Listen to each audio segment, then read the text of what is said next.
Hello and welcome back to Perspectives, bringing you our daily dose of news and views we hope are relevant to you. In today's show, British Sikhs weigh in on the UK's Right to Die bill.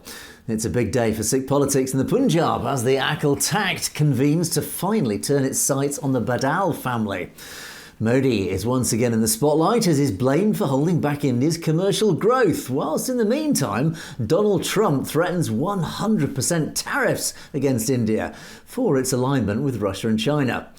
And in a series running throughout this week, we'll take a look at the Khalistan movement and its historic ties for seeking a sovereign homeland for Sikhs. All this and more in today's show. Well, joining me as always for Perspectives is our very own correspondent in Canada, James Cousineau. Good morning, James. Good morning, Angus, and good morning to our viewers out there. And for those of you who are following us from the United States, I hope you had a wonderful Thanksgiving long weekend and welcome back for another episode. Indeed, and James and I together will be bringing you our perspectives on the daily news affecting the Sikh community across the world. And of course, we'll be taking a look at loads of your great comments which have been filling up below the videos as always, so thank you very much indeed for those. Right, James, let's get the show on the road. What are you going to start us off with this morning?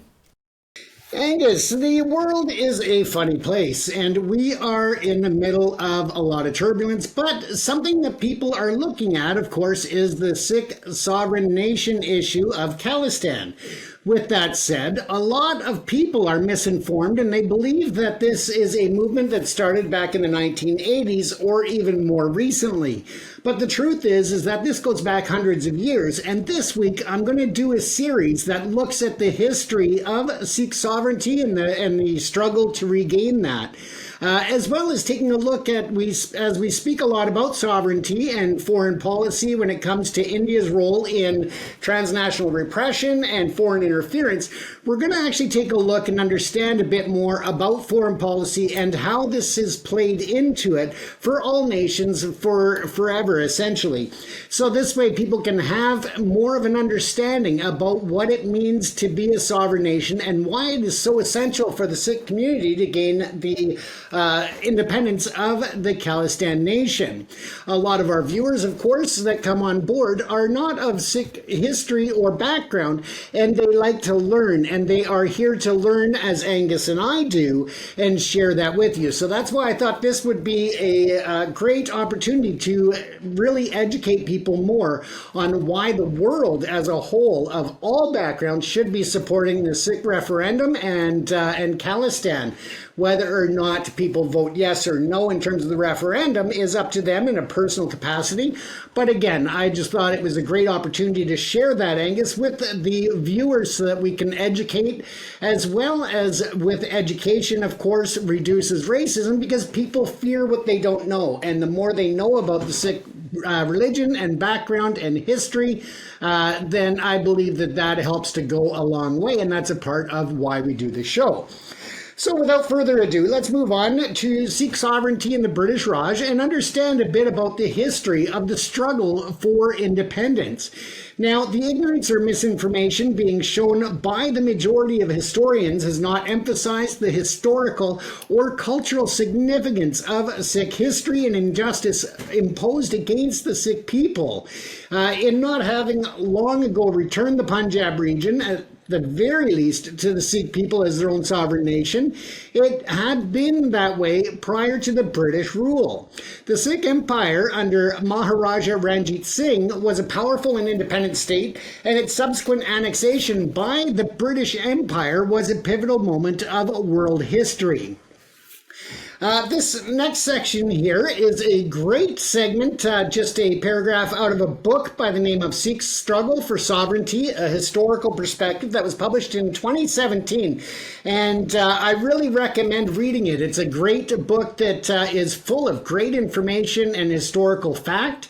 But it states that the present rulers of India in particular, and historians, as I already said, in general have regarded the Sikhs as a denomination of the Hindus, which is so wrong.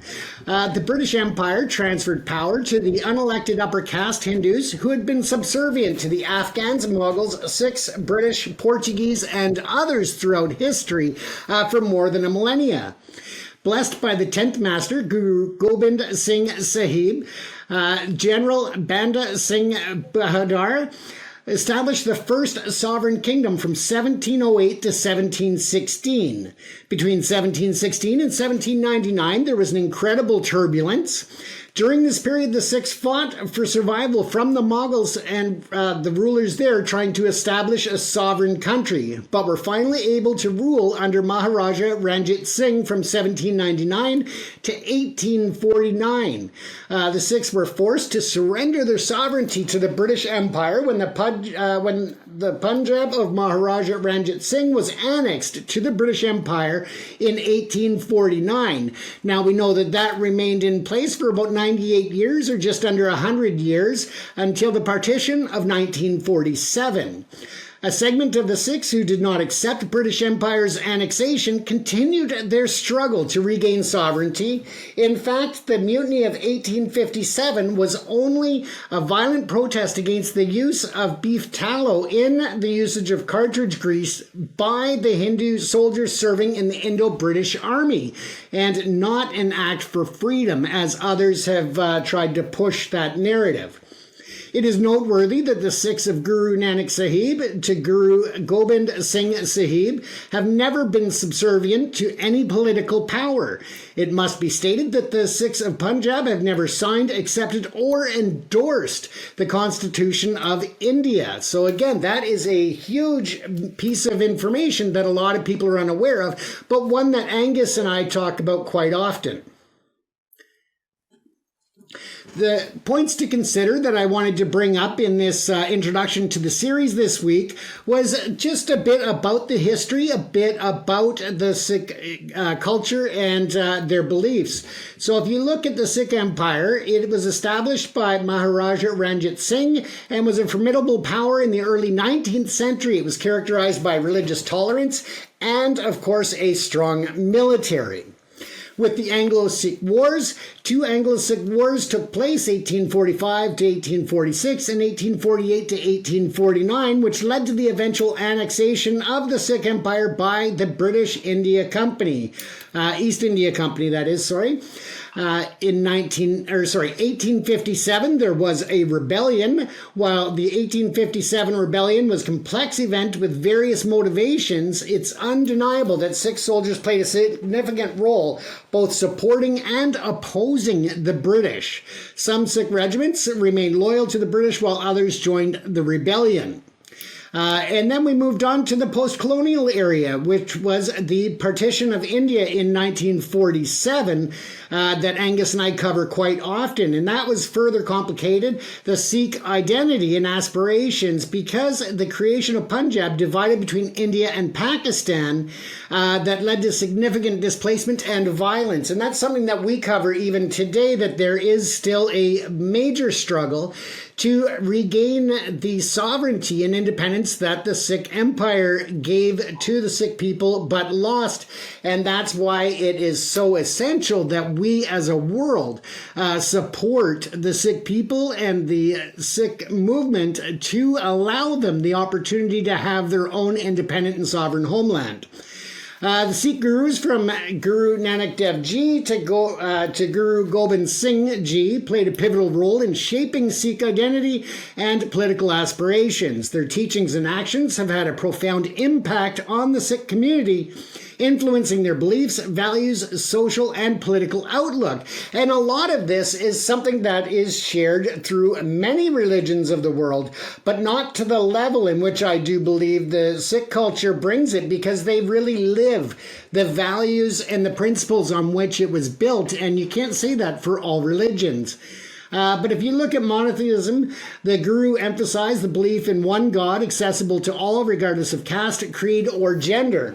While also with social equality, they also challenged the rigid caste system prevalent in Indian society, promoting equality and human dignity, but also the right for all others to worship their own gods, but to be still treated as equals, to be given that opportunity to be an equal to everyone else. Nobody was put down for that. In fact, the Sikh community empowered people of low lower caste and people that were struggling and having challenges. The Sikh people were there to lift them up, no matter what religion or what background they came from.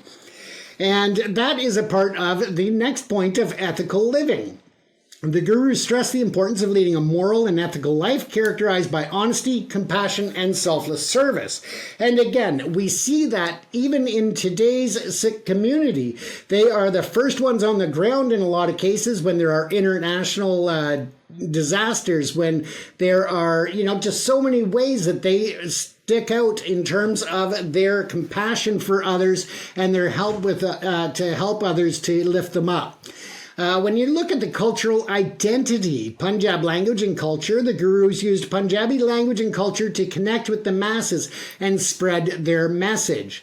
The unique practices they introduced included the distinct practices like the 5 Ks, the Kesh, the Kara, the Kanga, the Kechra, and the Kirpan to symbolize Sikh identity and commitment. And then finally, the sacred text, which the Guru Granth Sahib, the holy scripture of Sikhism, or as we know it, Sikhi, was compiled under the guidance of the Gurus, providing a spiritual and ethical framework for Sikhs. So again, there is so much that we are going to cover this week, but here I just thought I would share a picture of the 10 Gurus right there. And if you are interested in who they are and their areas, you can just pause your screen here. I'm just going to go through it quickly as I hand it over to Angus to share some thoughts with us on that as well. Yeah, thanks, James. There's an enormous amount of history, of course, behind this and the whole Khalistan movement. Excuse me. A lot of people do just assume the Khalistan movement is just a recent phenomenon, when in fact it is actually deeply historic. And it does go actually back, its roots go back even to sort of the 16th century and even earlier, in fact. And of course, even before the very first guru, Sikhs, or the people in that nation, they were, or in that area, in that region, that led actually to the first guru, Guru Nanak. There was a sort of a movement. Essentially, it was a Hindu dominated region at the time. And of course, Islam was still very much prevalent as well as surrounding the area.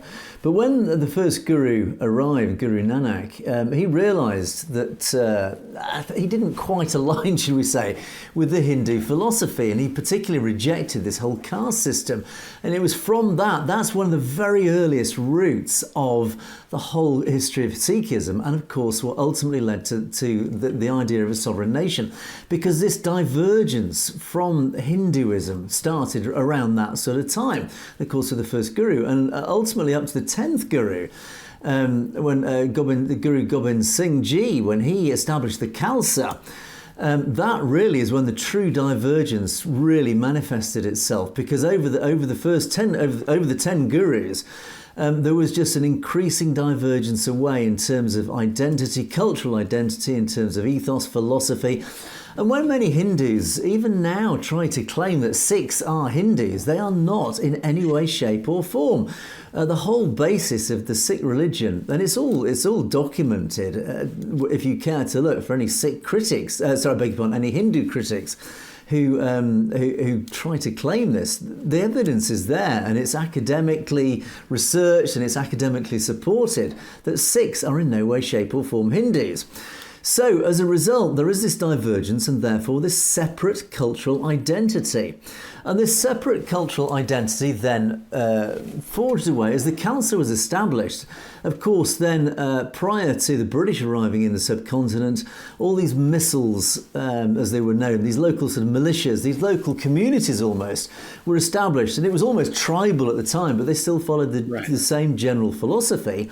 And it was only under Ranjit Singh that people started to conglomerate, started to coalesce, started to join together into a bit more of a more powerful combined unit, which in turn led to the Sikh Empire. So, of course, the Sikh Empire was the first manifestation of a sovereign identity. Basically, it was an inevitable outcome of the Sikh cultural identity. It was if once you establish a cultural identity, people then start joining together, and of course the next natural evolution is we want our own area, our own region, to practice our religion and practice our own cultural identity. And that, of course, gave birth to the Sikh Empire. And the Sikh Empire was essentially the first manifestation of Khalistan. It was extraordinarily successful. It followed philosophies and political governance that is very much aligned to a modern democracy now. It was in itself a very unique form of it. It had its own principles, but essentially it is aligned to today's democracy. And along came the British, and the Anglo-Sikh Wars followed, and the British then came up against the Sikh Empire, and as we know, the British prevailed. But they were so impressed by the Sikh army and the bravery of the Sikh warriors that they essentially offered a place in the British Empire for Sikhs, and it was a very honoured role, certainly for the British, but hopefully one believes that I think the Sikhs at the time felt probably honoured to some degree to be part of the British Empire. But notwithstanding that, they still always retained their own Sikh culture, their own Sikh identity. That never left, and it was always remained. So as we then go through into modern history, and don't forget into the 20th century, World War I, the Sikhs had their own regiment, which excelled itself in terms of its own bravery. It was rewarded accordingly for its own bravery in battle, its own courage. That it showed in battle, again, very much part of that whole martial history of the Sikhs and the Sikh Empire.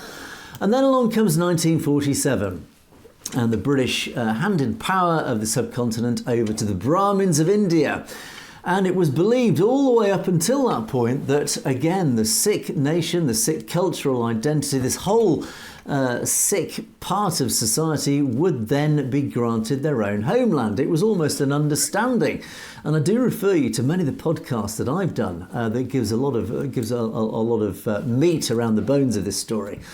And then so 1947 comes along, and essentially the terms of a massive betrayal unfolded, both from the Indian Brahmins and of course the British, who basically just wanted to wash their hands of the whole complex Indian politics and just walk away. And in doing so, they took the path of least resistance. They essentially themselves were a little bit hoodwinked, I believe, by the Indian Brahmins. They said, look, leave it to us, we'll take control, we'll take it all from your hands. And that's how it happened. And the Brahmins made all sorts of promises to the Sikhs during the handover in 1947, 1948 and through to 1949, when the constitution was drawn up. Lots of promises made to the Sikh representatives.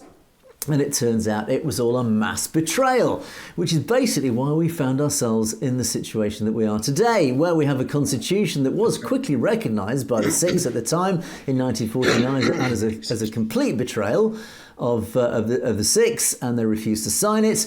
And of course, even since 1947, then the Khalistan movement established itself more firmly, and throughout that, and threaded throughout all this, is the fact that the Sikhs, centred around the Punjab, have said, look, no, we still have this belief that the Sikh Empire was a massive success back in the 19th century. There is no reason that it shouldn't be re-established. Nothing's gone away. Nothing's changed. The cultural identity of the Sikh portion of the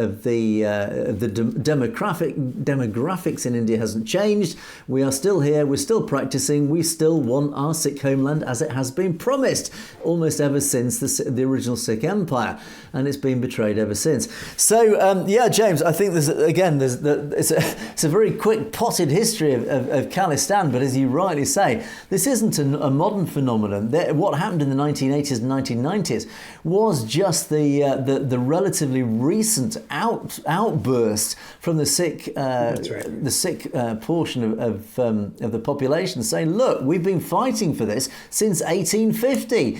We've had our moments, we've been promised our moment, and you keep betraying us. Every time you keep betraying us. And that's what it was all about. So unfortunately, the history goes a very, very long way back, and it does actually go back to that very first divergence away from the Hindu religion with Guru Nanak, the very first Guru, James. Absolutely, Angus. And I think that as I stated earlier, I just thought this is an important subject to bring up because we do have some non-Sikh followers who enjoy the show. And again, as we learn, we want to educate others for a multitude of purposes, but mostly to educate people on why it is so essential that the Khalistan referendum and Khalistan formation is respected by the world. Now, with that, of course, comes sovereignty, and that's what people are fighting for. And I thought that in combination with this week's theme, that I would also bring to you, basically looking at a beginner's level introduction into what sovereignty means, how it plays an important role in the world.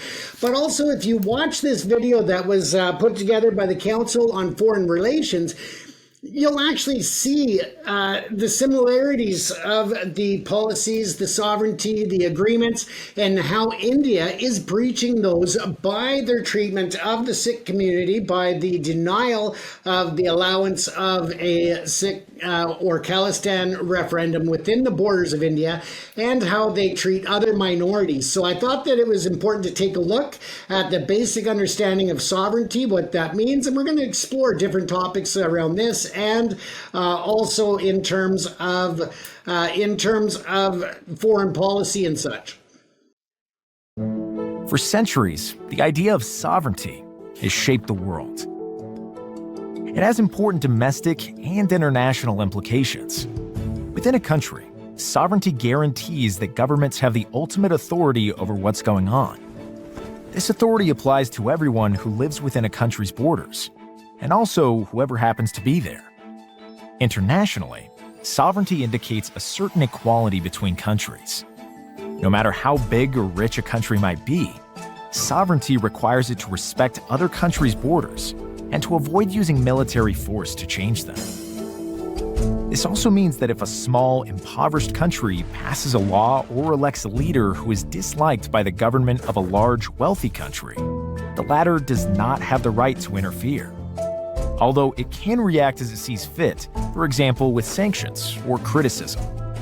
There are limitations, though, to just how much a government can dictate what happens within its borders.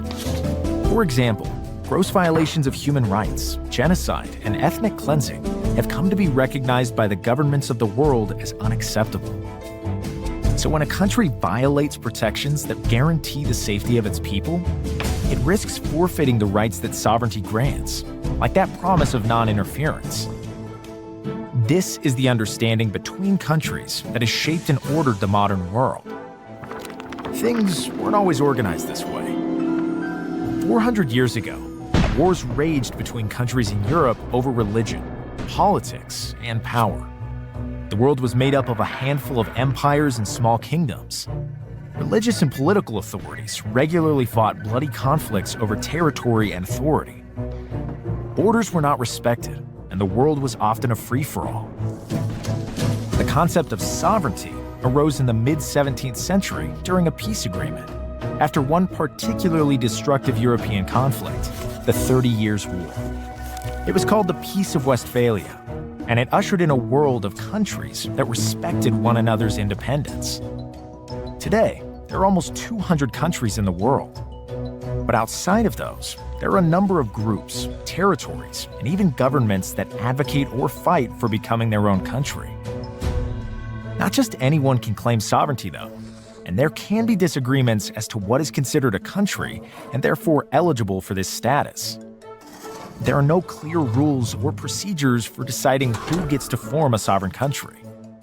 And these efforts are often violent and prolonged. Violations of sovereignty and disputes over what constitutes a violation happen from time to time. Recent examples include Russia's annexation of Ukraine's Crimean Peninsula in 2014, or Iraq's 1990 invasion of Kuwait. Countries can also decide to give up or delegate certain aspects of their sovereignty. For example, many European countries choose to be a part of the European Union, a group with many political and economic advantages. However, joining meant following European Union rules and allowing those rules to supersede national laws. Throughout centuries, sovereignty has provided a central organizing principle that is at the heart of modern international relations. and it is a blueprint of many global institutions, laws, and norms. Overall, the world has become more peaceful, more stable, and less deadly in the centuries since the establishment of sovereignty.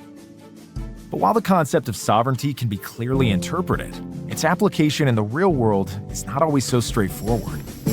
Especially in today's modern era, what goes on inside a country can affect us all, and it's not as simple as letting a country go about minding its own business. Refugees, cyberspace, diseases, cash, greenhouse gases. None adhere to lines on a map. Are carbon dioxide emissions a violation of sovereignty? Does an email cross borders? How does sovereignty respond to millions of refugees seeking safety? But governments, economies, militaries, and people are far more interconnected now than they were in the 17th century. The challenge moving forward is how this 400-year-old concept can evolve and adapt to confront modern issues the world faces today. So as we looked at that, Angus, it brings up just a basic understanding of what sovereignty means, the history of it, and how it definitely plays a role in the development of Khalistan, but also, as you saw, the different principles there about the genocides, about the way it treats its own people as a nation, as a sovereign nation. You can see that there are certain rights that India has that they have exploited, but also in some ways violated the right to sovereignty through the way they treat their minorities, the way that they challenge anyone who speaks out against the modern day government, anybody who speaks out against Modi and his ministers, but also the level of corruption and crime that happens not only on the streets, but right there within the right in the political arenas as well, Angus. Yes, I think that video is really interesting because it does highlight the fact that sovereignty is not fixed. It is not necessarily, although it has created an enormous amount of stability in the modern world, sovereignty essentially is not fixed. In other words, it can be changed. And of course, we've seen that even in relatively recent times. India, for example, became an independent nation in 1947. It's not that long ago. And of course, even today, new nations are emerging. They are gaining their independence from previously colonial rulers. So there is absolutely, again, when we look at Khalistan, there is no reason actually that Khalistan could not evolve into its own sovereign nation, because basically India itself broke away from British rule, British colonial rule. It established its own independence in 1947 for very sound reasons. Absolutely, the world moved on. But the Punjab can actually equally say the same argument, saying, look, in 1947, India broke away for all these reasons because India wanted self-governance, self-determination. Well, there's no reason why Punjab can't argue the very same thing. Now, India's defense against this, and don't forget, India is a relatively new nation. It is not an old nation. It is a new nation. Yeah. India has argued the legal argument, saying, look, no, it is all about respecting the integrity of the Indian borders as they are today. But international law only respects that border integrity if everybody within those borders are treated as equals. There is equality amongst all the minorities. Essentially, everybody within that whole border is treated the same, with the same rights, etc. It is very clearly evidential that all the minorities in India are not treated with equal status. Particularly in the Punjab, the Sikh community has not been treated with the same human rights. Same can be said for J&K and other parts, Manipur, etc. There are whole parts, whole regions of India that cannot claim that they have been treated as equals, certainly not as equal as Hindus in the cow belt, should we say. And so that is the argument, that is the central argument that is forming the legal basis for the Khalistan movement to go to the United Nations. And thanks to now the unification, the uniting of Sikh organisations, they are uniting into one voice now to approach the United Nations to say, look, under international law, that we are not being treated as equals, and therefore this whole argument that India uses against secession is actually flawed. It is false. It is not a defensible argument, and therefore there is a valid argument for the Punjab to break away as Khalistan.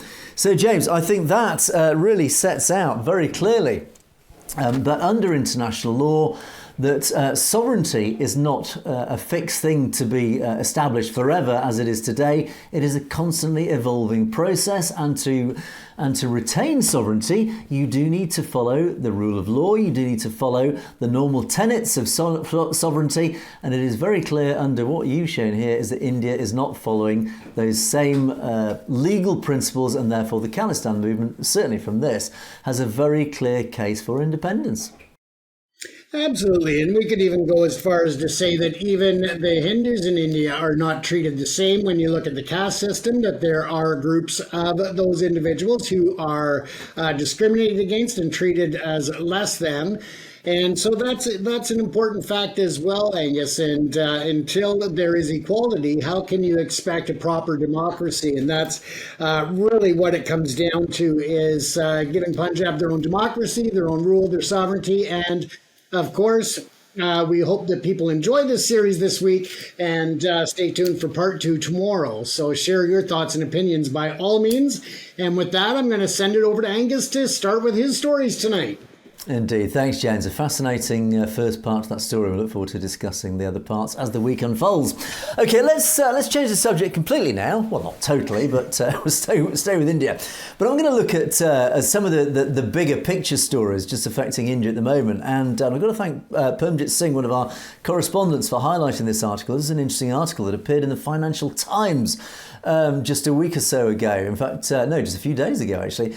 And it took a look at the situation that India is finding itself in commercially. And of course, this has a big impact, not just on India and the Punjab, but also the world trade, because the spotlight is turning a little bit on Narendra Modi and his governance of India and where he's taking India forwards. Now, this article was written by a Western journalist who's taken quite I would say, relatively objective view. It's a fairly balanced article, but it does highlight one of the key problems that Narendra Modi has brought to India, amongst many things, but certainly in terms of the commercial aspects of India. And this journalist talks about, he writes that when he was travelling recently through Mumbai airport, he passed through the toy shop, which of course, like all airport toy shops and stores, if you've probably been through some of them yourself, I know I certainly have, and they're usually full of lots of plastic tat, lots of plastic souvenirs and rubbish, frankly. But this journalist says he looked at all the toys in this shop, and almost all of them in India, this is in the Mumbai airport, almost every single toy, little sort of keepsake toy that you could buy as a tourist, said they were made in China. Yes, made in the PRC. And it bizarrely, it highlights the fact that it currently makes sense to produce these goods in China, and China has a per capita income. That means if you divide the whole of China's gross domestic product by the population. So the per capita income of China is just over $12,000.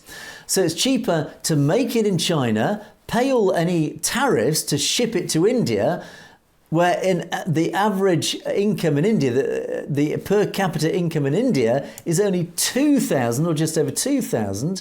It makes sense commercially to do that. So basically, in a nutshell, where China is almost 6 times more expensive to produce this item, it's cheaper to manufacture it in China, pay the tariffs even into India and sell it in India. It doesn't make sense, does it? And what requires even more attention is that corporate India's lack of appetite to even try and get into these manufacturing markets. Business investment is the missing part of India's otherwise impressive growth story. So it's pointing to the fact that it's foreign investment that is missing, and overall investment, corporate investment, is missing.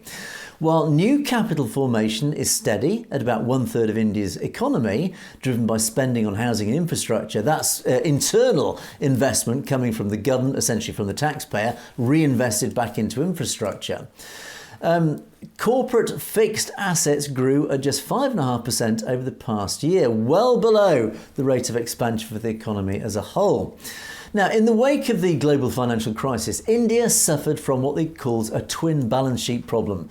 With an over-leveraged corporate sector, that means in debt. The corporate sector has too much debt, struggling to service its loans, while banks weighed down by non-performing assets, were reluctant to extend new credit. So even banks were reluctant to lend money to companies to reinvest in building those companies.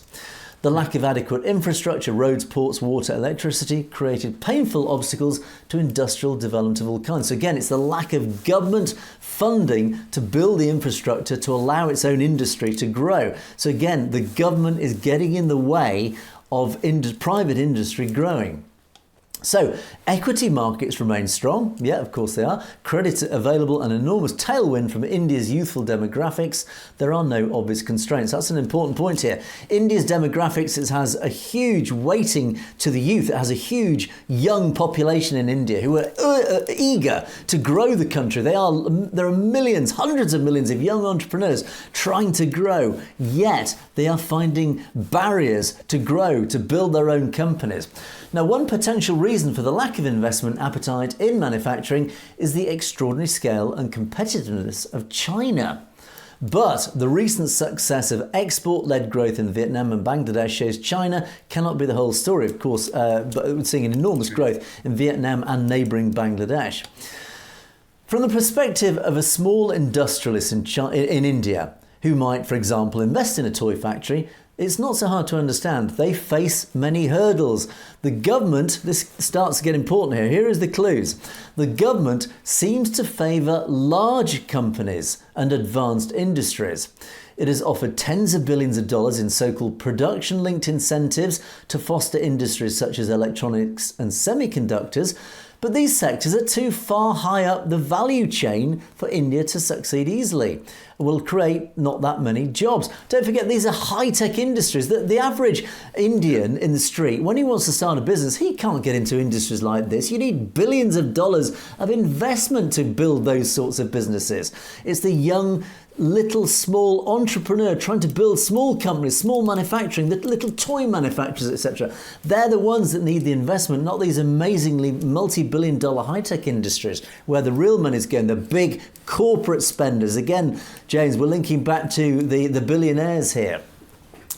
Then there's the fear of India's largest conglomerates, which have pushed aggressively into the digital economy and are widely believed to enjoy political favour. Giants such as Reliance, Tata and Adani are happy to invest. The problem is further down. Again, this name Adani crops up. Again, it's this political link between the billionaire industrialists and the Modi government. There's the clue again, once again.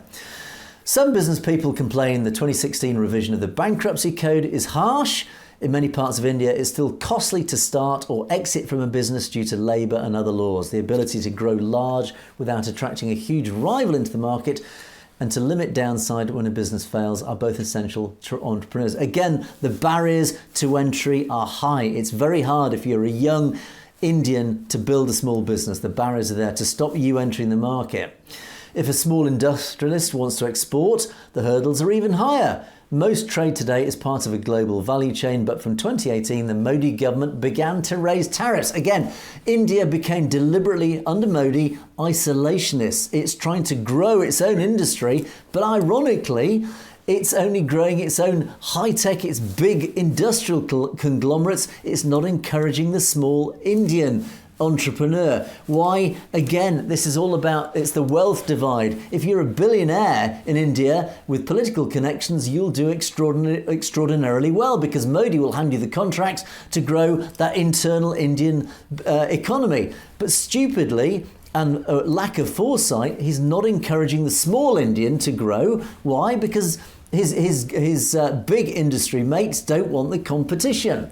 So it's really self-destructive, and this is why India is struggling. Many of the obstacles to... I've jumped ahead there. It's making India less competitive. According to the World Bank, India's backward participation in value chains, where its exports incorporate foreign inputs, fell from more than 25% to about 15% by 2020. India has few trade deals with wealthy economies, yet competes with rivals that do. So again, it's a lack of foresight, a lack of commercial acumen on behalf of Modi. He thinks he's protecting his billionaire mates, he's doing India a favour. In fact, it's not. Yeah. India is finding itself trying to compete with the likes of China, Vietnam, Bangladesh, who all have these trade deals with other countries, but India does not, and that's why it's struggling. Many of the obstacles to Indian industry do not require big expenditures or the most painful reforms. They mainly involve getting out of the way so the dynamism of India's young entrepreneurs can shine through. Do that, and Made in India can become as ubiquitous and Made in China as of today. So basically, James, the message that is there. The Modi government is getting in the way of India's growth. India could be an enormous commercial superpower to rival China. It's the Modi government getting in the way. It appears the main reason is he's looking after his billionaire mates, it appears. Absolutely, Angus. I mean, we've seen a very clear pattern of corruption and the impact or the power that the billionaires hold over government with the recent discovery of the $256 or $64 million scandal with the India government. But that definitely damages the independence, the young entrepreneurs that contribute so much to the economy, such as in the West, in Canada, in the UK, in the US. Those entrepreneurs bring a solid foundation to economic growth, and that's important that India has to really look at. And with this geopolitical climate and the way people are looking towards China and their role, I think this is an opportunity for India to really pick up its boots and say, let's open up to the foreign world, to the international world, and let's do trade. But we need to clean up our house first in order to do so, Angus. Indeed. It is the small entrepreneurs. They are the engine for growth. They are the economic engine of any nation. If you restrict their growth, you're restricting the growth of your very own nation. It's incredibly blinkered vision from Modi. And I'm going to quickly link on now to my second quick story, which is Donald Trump.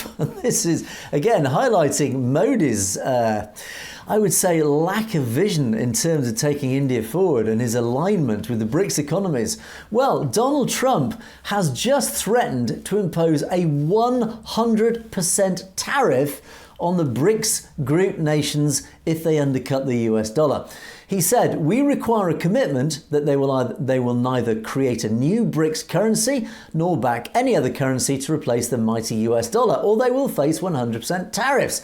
The statement comes after the recent BRICS summit, which we reported on, where they discussed the BRICS economies, which of course includes China, Russia and India and Iran and others, where they discussed boosting non-dollar transactions and strengthening local currencies. Moscow secured a joint declaration encouraging the strengthening of correspondent banking networks within BRICS, enabling settlements in local currencies in line with BRICS cross-border payments initiatives. Trump warned if they continued, they should expect to say goodbye to selling into the wonderful US economy. They can go find another sucker. There's no chance that the BRICS will replace the US dollar in international trade, and any country that tries should wave goodbye to America.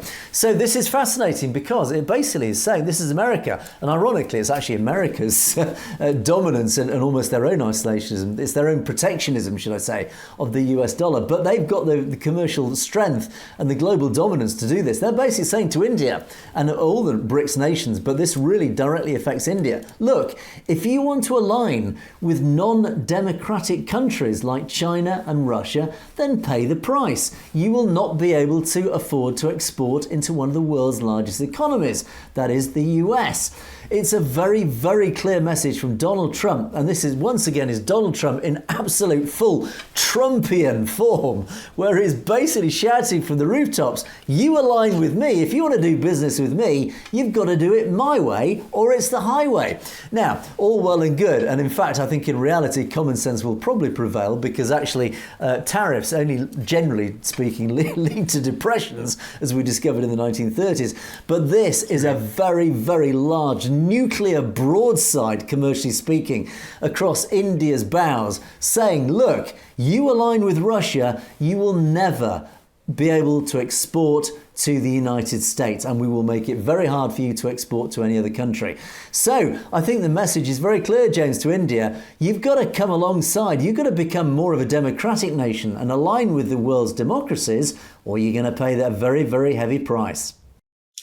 Yeah, and it's a tough one, Angus, because there is so much embedded between China and Russia and India historically, but also in the modern day in terms of their economies. So it's a tough one to really push. And my best advice to Narendra Modi at this point would be get convicted in a New York federal case, and then he could actually take a role with Trump as the head of the National Treasury. So many rabbit holes when we talk about Donald Trump that we must not go down, because we certainly don't have the time. So let's hastily move on from the subject. Indeed, because I've got a lot of small stories to cover today, which I do need to zip through. So I'll quickly move on to my second story, and this is very much affects the UK and the British Sikh community here in the UK, because we had a very, very important day in British Parliament recently. Is that one of our most impactful debates happened in recent days. We call it the Assisted Dying Bill. And this is a very, very emotional bill that was passed, as it happened, just a couple of days ago here in the UK. This is the right to die. If you are terminally ill here in the UK, it has now been passed its first stage, a law that will allow you to ask the doctors to help you die. So if you've been given, in simple terms, 6 months to live, you have a terminal illness, you can ask a doctor to administer to you end-of-life drugs to end your life, obviously to avoid the awful downward spiral towards the end of your days.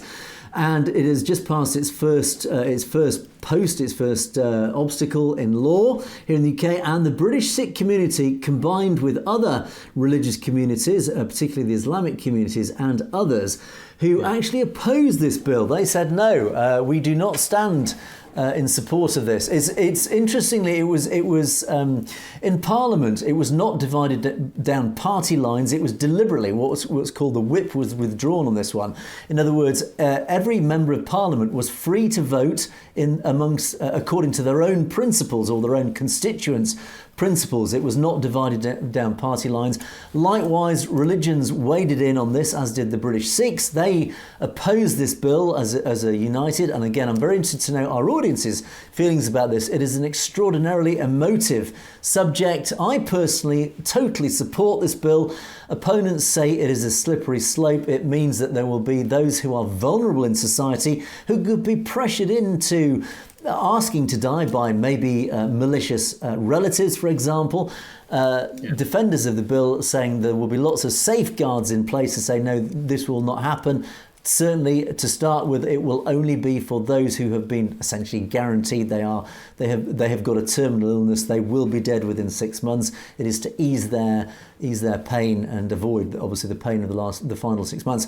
So, James, I don't know where you stand on this. I firmly stand for. I am pro this bill, I have to say, but I totally understand those who oppose it. What are your thoughts?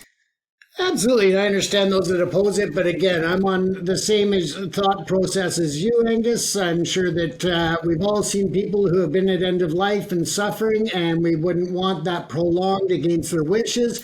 It's something that we have in Canada, the right to die. And it was the same concerns before that law passed. And yet the concerns have never been really realized because there are the safeguards and the second opinions and so forth that come with such a law. So.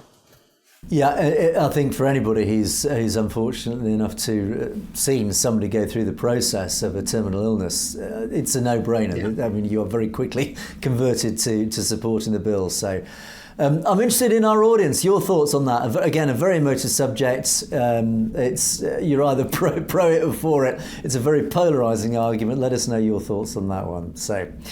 Right, and final story. Going to drill down now into some very specific Sikh politics in the Punjab.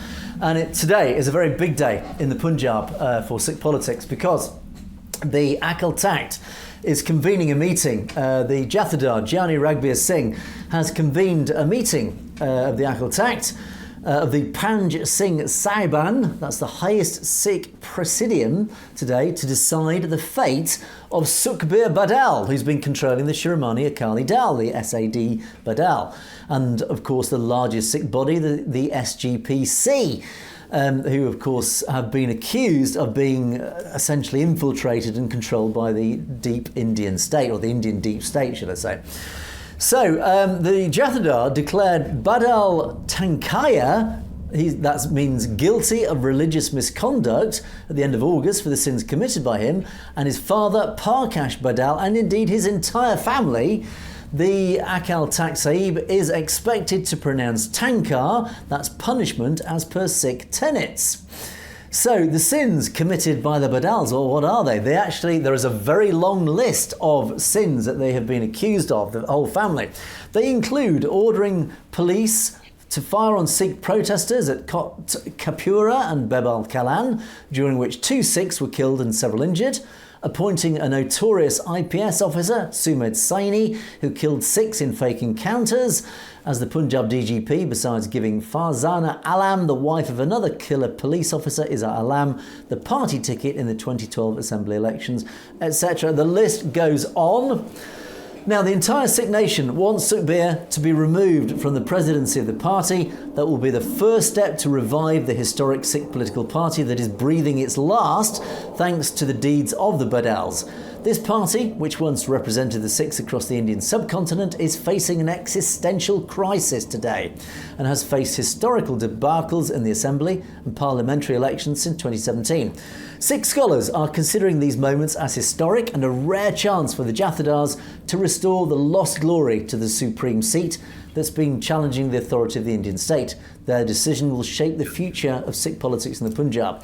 Now, on the end of November, Faridkot MP Sarjit Singh Khalsa and jailed Kador Sahib MP Amritpal Singh's father, Tarsem Singh, met the Akal Takht Sahib Jathedar, and they appealed to him to take the decision on the Badal family and other Akali leaders.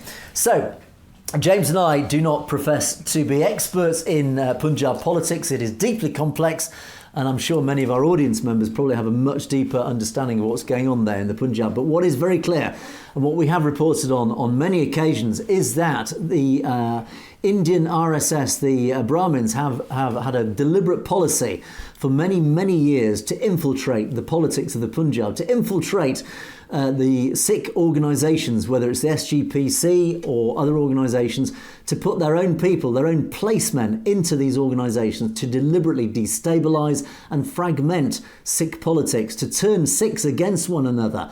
And the Badal family, I do know, have been accused of being these very place people. They have got into the SGPC and other organisations, and they have caused all sorts of problems, and they have divided the Sikh community very deliberately with a lot of their policies. And this, it appears to be a massive turnaround from the Sikh community to turn the spotlight back on the Badals and say, look, no, this cannot happen. We cannot have this infiltration from the Indian state. We need to take back control of our organisations. We need to take control back of our political parties, which have been infiltrated and deliberately weakened, as has been evidence in recent elections. We want our political parties back so that the Sikh community can get their voice back. So I hope I've understood that correctly, James, but it does appear that there is a bit of a major fight back within the Punjab from the Sikh community, which is never a bad thing. Absolutely. And of course, we covered the foreign interference at international levels, but again, it happens internally within certain countries as well. And this is a clear way in which the RSS operates, and that is to break into these groups to cause division, hatred, and to further an agenda. Indeed. So we'll keep an eye on this meeting, and if we manage to get the outcomes, we will of course keep you informed on that. But fascinating. Clearly, there is, again, it's all part of this overall, this massive multilateral movement. The whole Khalistan movement, the whole Sikh community is really taking some massive steps forwards. Peaceful, rule of law, democratic movements, one step at a time. They're all these little stepping stones are moving the whole movement forward. It's really very encouraging to see, whether it's out in the diaspora and politically speaking in the diaspora, or whether it's back in the Punjab. There is this massive movement, and all these signs are signs that the community is getting its act together, whether it's across the West with the Sikh Federation uniting internationally to get that international message across so they can approach the United Nations with the whole Khalistan message on a legal basis, basis or whether it's back in the Punjab, locally, internally, it's all part of this multilateral approach of the Sikh community to take back control. Very encouraging. Okay, James, let us move on to our comments section now. And as always, loads of wonderful comments coming in. Thank you to each and every one of you for your comments. And I did an absolutely, I have to say, one of the most interesting podcasts I've done so far. Bhajan Singh Binder, last week, we talked about the infiltration of Indian politics by Russia, by the Soviet Union, in fact, the KGB. There is, I have to say, a deeply fascinating link of the KGB with Indian politics. They are absolutely one and the same. Indira Gandhi, the daughter of Nehru, was actually was entertained by the KGB in Moscow when she was a teenager, when she was a young girl. She was indoctrinated by the Soviet Union. It is therefore no surprise then that Indira Gandhi followed the whole agenda of the Soviet Union during her rule of India. The KGB, and again, watch many of our previous podcasts where the KGB took control of Indian politics. The Indian constitution was written with communism in mind. Again, the evidence is all out there. And Bhajan's podcast, he laid out all the evidence of how the Soviet Union had this massively ambitious plan to expand the Soviet empire through Afghanistan, as it tried indeed, of course, with the invasion in the 1980s, to stretch it through across the Punjab, across northern Pakistan, and take control of India. It was going to become a massive Soviet empire. What stood in the way? The Punjab, the Sikhs. The Sikhs stood in the way, as we described in the podcast. This boulder stood in the way of the rampaging Soviet elephants. It was the Sikhs in the Punjab that were the obstacle that prevented the Soviet expansion into India. That is why Indira Gandhi and the Soviets turned against Sikhs. That is why 1984 happened and all the subsequent destruction or the attempted destruction of Sikhs, Operation Shanti that was thwarted by the assassination of Gandhi, etc., etc. It is a fascinating topic. Do watch that podcast. Part 2 will be following up in the next few weeks. James, you must watch it. I have to say, it blew my mind. It really has absolutely blown the lid off what happened beneath the surface. It explains so much of what has happened in India since 1947 and what is happening today. Wow. Anyway, so sorry for that quick recap, but Kuljit Manga says, thanks us for bringing this deep, knowledgeable program. All these strings are joined together between the KGB and Hindutva. Absolutely. Those ties run deep and they run historically. Now, Tactical Operations Group, thank you for this comment. Interesting proof that the CIA has a fact file of this publicly released declassified on their official government website. Yes, do this to everybody. Thank you for pointing this out. I did this. It's fascinating. If you Google Soviets in India, there is a CIA fact file. It's fascinating. Read it. As you rightly say, on page 7, I think you explain, on page 7 on there, yes, there's interesting info about misinformation towards Sikh separatists. Absolutely, it supports everything that Bhajan said and is brought out. Even the CIA knew. It's all about how Pakistan, this whole misinformation campaign, which funnily enough continues today, that the Khalistan movement is a CIA-backed thing. It's a Pakistan-backed conspiracy. It's nonsense. It's Indian misinformation. It's all there. The CIA, even themselves, put out in the public domain. This is the truth. It was a Soviet misinformation campaign that the Indians are still, and right-wing Hindutva are still trying to roll out today. It's all out there in the public domain. Thank you for that link. Fascinating link. Tactical Operations Group. Great comment. And Global Citizen says, there's a very simple road to Khalistan. Talks about the Pakistan side. Now, and again, we've had a few commenters who talk about it's the Pakistani Punjab, from where the Sikh population migrated to other parts of the world. It's where all the holy Sikh shrines are still located. Of course, the Kartarpur corridor leading up to the very important Gurdwara sitting just inside Pakistan, Punjab, etc., etc. And then you talk about, essentially the establishment of Khalistan. It shouldn't be anywhere else. It should be in Pakistan, Punjab. Well, each to their own. Everybody's got an opinion on this. Khalistan at the moment is aimed to be on the Indian Punjab, essentially, because that's where most of the Khalistan movement reside at the moment. But there is a very strong argument, as you point out here, for it also to be located in Pakistan, Punjab.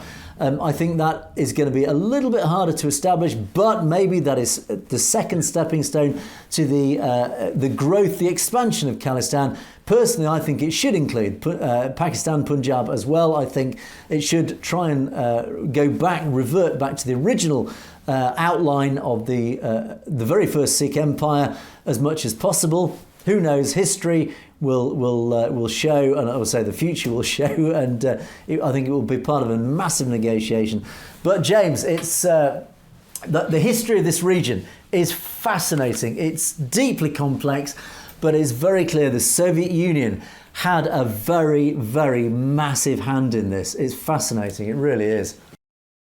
Absolutely, Angus. And, as I've stated before on the record, is that my belief is that the biggest push for Khalistan to be in the India Punjab is for the simple reason that there were a lot of concessions and promises made by India to the Sikhs when they were looking at the separation in 1947. So I think that really is the main line as to why there is such a push for it to happen in India first. Yeah, and it terrifies me that probably 99.9% of Indians, Hindis, but all Indians have absolutely no idea of how closely linked to Russia their nation is and the history of their nation and that move towards communism. I don't think they're even aware of it. And I would say to any of our Indian viewers and our Indian critics, this is not misinformation. This is not conspiracy theory. The evidence is out there. It's in the public domain. Again, this is not false information. This is absolutely supportable evidence that the Soviet Union essentially was behind what India is today, and Russia essentially is still pulling the strings in your nation. You don't even realise it. It's quite terrifying, actually. Anyway, let's move on, James. So, Avtar Singh. This comes back to, again, a subject that crops up on a regular basis. You're absolutely right. What about the deliberately betrayed by the British government? This goes back to 1984, and in fact, even further back into the... talking about the genocides which were aided and abetted by the British in 1947, and what happened since then, and of course back to the Sikh Empire. Essentially, I think just to sum up your comment, is that the British are equally responsible for what happened to the Sikhs in the Punjab. I don't disagree, which is, I think, why I particularly feel very strongly about Khalistan, because I believe it is a massive compensation. It is only an honourable compensation to assist the Sikhs to get their homeland back in repayment for what we did and how we assisted in, or arguably, allegedly, assisted in the genocides of 1984. So now, this is quite a concerning comment, James. Pritam Korman believes the RSS is planning an attack on the Harmandir Sahib. I don't know. I don't know if there's any evidence of this, James, but could this be conspiracy theory? Yeah, and I think that whoever's posting that, we would love to get more details on that. If there's any evidence or any further information that you can share with us, we would greatly appreciate it, either through the comments or privately email over to Angus, message@satledgetv.com, and we'd love to get more information on that. Yeah, please do, because this is a very, very big comment to make, and without any supporting evidence. Is it just something you've heard? Is it just on the grapevine, something you've seen on social media? Let us know, because wow, if they attacked the Harmandir Sahib, the Golden Temple, it would be enormous. I personally don't think it would come to that. That would be just so outrageous. It would highlight their agendas too clearly. It would make it too obvious, and I think it would backfire spectacularly. But who's to say that I'm wrong here? Let's see. Achar Singhil says, now, please comment on the Canadian Prime Minister's recent statement stating there is no evidence to link Modi and Doval to the Nijjar assassination. Well, James, I'm sure you've got an opinion on this. Apparently, Yes, indeed, is that the Canadian Prime Minister Justin Trudeau said publicly, or at least through a spokesperson, said we have no evidence that Modi and Ajit Doval and I think even Amit Shah are not linked to the Najjar investigation. Well, I think my comment on this, certainly my interpretation of this, he did allegedly say this, as of course he should do, because at the moment there is no proof. And of course he has to diplomatically, to avoid any major diplomatic incident, he has to say, we have no evidence. That is a fact, it appears. He has no direct evidence. But the intelligence services, CSIS, probably do have a lot of evidence pointing to that fact, but they cannot make it public yet because they don't have the proof. They cannot make a statement to say that we have links to Modi, because that would cause an absolute uproar unless you can back it up with proof. That is, in my opinion, James, why Trudeau would not dare say that Modi is involved. If he has the proof, he will definitely say it. I think it all comes down to diplomacy. Well, and I think that's going to be an interesting factor that's going to really have the international media glued to the Najjar trial. And that is because I think a lot of information is also going to be brought out in evidentiary disclosures that cannot be brought out before the trial. So I think the trial is going to be a really eye-opening opportunity for the world to gain an insight into Modi and his lackeys and their involvement. But again, it's also about making sure that he does not risk putting information out there that CSIS, the RCMP, and the Five Eyes are still investigating and moving on. And until they are able to release that credible or that tangible evidence, it's something that he's got to be very careful about what side of the line he's walking. Absolutely. So, in other words, I think in response to your question, your comment here, is very simple. Trudeau is unable to say it. It doesn't mean to say that Shah and Modi and Doval are not involved. They probably are. And Trudeau probably still believes that they are, because the evidence probably points to that. He just cannot say it publicly. He has to deny it publicly, because that's unfortunately what you have to do for diplomatic reasons. So, but I hope that answers your question. James, Critics Corner is back, I'm delighted to say, albeit on a relatively small scale, but thank you to Pravina Green for your comment. What Indian occupation, of course referring to the Punjab. You forget that Punjab is in a country called India, and not the other way around. Well, yes, you're right, technically speaking. 3 generations of imbeciles. You'll get this Khalistan in New Zealand, the gutless organisation, try holding the referendum in Bharat. Well, we would like to hold a referendum in Bharat, but you know what would happen. Everybody would get sent to jail. This is what happens when you're in a fake democracy called India, is that you're not allowed to campaign or stand out and protest about anything. You're not allowed to talk about a potential independence or anything like that, because it's you get sent to jail. That's why, Pravina Green. Most Punjabi Sikhs have left Bharat or are leaving. So who's going to live in this pathetic Khalistan? Well, they're leaving because, for the very same reason, they live in fear. This isn't a democracy, mate. If in a democracy, you're allowed to stand up and campaign for whatever you want. As I keep saying, you can campaign to wear a pink bow tie. That is what you can do in a democracy. But you can't do it in India. You daren't mention the K word in India because you get sent to prison. That is not a democracy. Scott, you're not an impartial and you're extremely biased. Yes, you're absolutely right. I'm not impartial. I am very partial to the whole Khalistan argument for all the reasons that I set out regularly. I'm extremely biased. Yes, I am, because I do not believe India is a democracy under the current government. That's what you need to wake up to the fact. Khalistan is our terrorists. Show me the proof. Show me the evidence that Khalistan is our terrorists. I'm afraid I have looked everywhere for evidence that Khalistan is our terrorists. I cannot find any. Please, Pravina Green, show me the evidence that Khalistan is our terrorists. In other words, I can't find any. They're probably not. And all the Western governments have looked for evidence. They can't find any. I don't see any Khalistanis locked up in prison here in Western nations for terrorism. Can you find any evidence of that? Let us know. So, James, any thoughts on that wonderful comment? Well, there's a whole slew of things that I could reply to that, but at the end of the day, it comes down to again people trying to paint the Khalistanis as terrorists, and if that was the case, if there was evidence and that it was proven and solidified in that stance, the governments would not be working with them in terms of protecting their rights, their democratic rights, and their rights to gathering and all of that. So, I mean, right there's proof that they are not Khalistanis, are not terrorists. But again, if you have some evidence that you can magically pull out of your ass, by all means, share it with us. So, message to Pravina Green is thank you for your comment and thank you for your lengthy arguments. But all I would say is you appear to be just yet another indoctrinated Indian. All you need to do is stop watching Govt media and look around the internet and get another opinion. Watch our show regularly and try and understand what we're trying to get, the truth that we're revealing.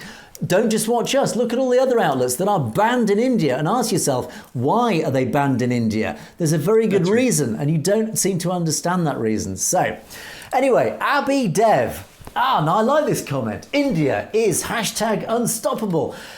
It isn't, unfortunately, at the moment, because the Modi government, as I've just highlighted, is doing its very best to stop India growing. India could be a wonderful nation. It could be a future superpower, and it probably will.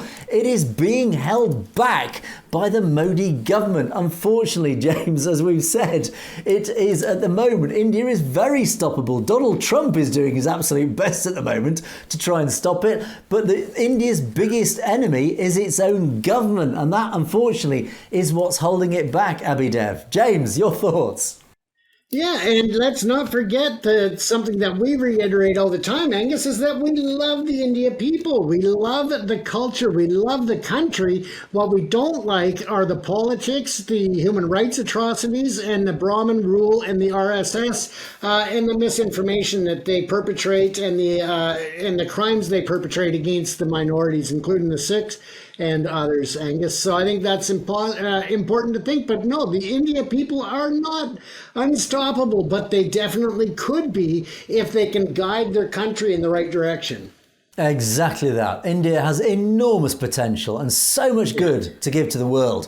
At the moment, it is being constrained and restricted and guided down a very, very bad path, which is such a shame for that nation. Right, final set of comments. And, Sam Singh says, we've beaten CNN. You guys are my main news resource. Always truthful and fair, balanced. What a wonderful comment, James, that we've even beaten CNN. Not that the benchmark's very high, I would say, with CNN. I must agree. At least it was CNN and not the CBC because, that bar's even lower. And Azad Singh says, congratulations on receiving the well-deserved award. Thanks to the UK Sangat from the Punjab. Well, thank you from the Punjab, and hello to all our audience in the Punjab. Hope you're all well. Thanks for watching. Spread the good word. Get more of your fellow citizens out there to watch us as well. And I have to say thank you to so many people who did thank us for our award. Very much appreciated. As I said at the time, and I keep saying, it is an honour, an absolute pleasure and a privilege for James and I to continue this show, to give the community a voice. So thank you for your thanks to us. But as I say, we do it for the love of what we're doing. So thank you for that. Now, like Beer Verdi says, how about 12 noon New York time for a live broadcast? Thank you for your input on this. And I would remind our viewers, let us know if we go live, where are you and what time would you be watching us? If we went live, what time would you prefer in your local time zone? Again, just to give us a little bit of an input, just to try and help us guide us to what time we're going to potentially broadcast live, James. Absolutely, Angus. And look at the bright side of a 12 noon start in New York. All of those people that are being indicted by the New York courts right now can watch us on their lunch break. So, hey, that's not such a bad idea. Right, and then our final comment comes from Aman Singh Khalsa. Now, James, I'm going to practice my Punjabi here. Waheguru Ji Ka Khalsa, Waheguru Ji Ki Fateh Ji, Khalsa Raja Khalistana Zindabad, which basically means God's Khalsa victory, long live the Khalsa kingdom, Khalistan, James. How about that? Not bad, Angus, not bad. You're definitely better than I am at that. Well, we will keep practicing our Punjabi. Who knows, maybe one day in the very far future we might be broadcasting in Punjab, but probably not, we'll see. But anyway, unfortunately there we must leave it for another day. You have been, of course, watching Perspectives. Please don't forget to keep those comments coming in.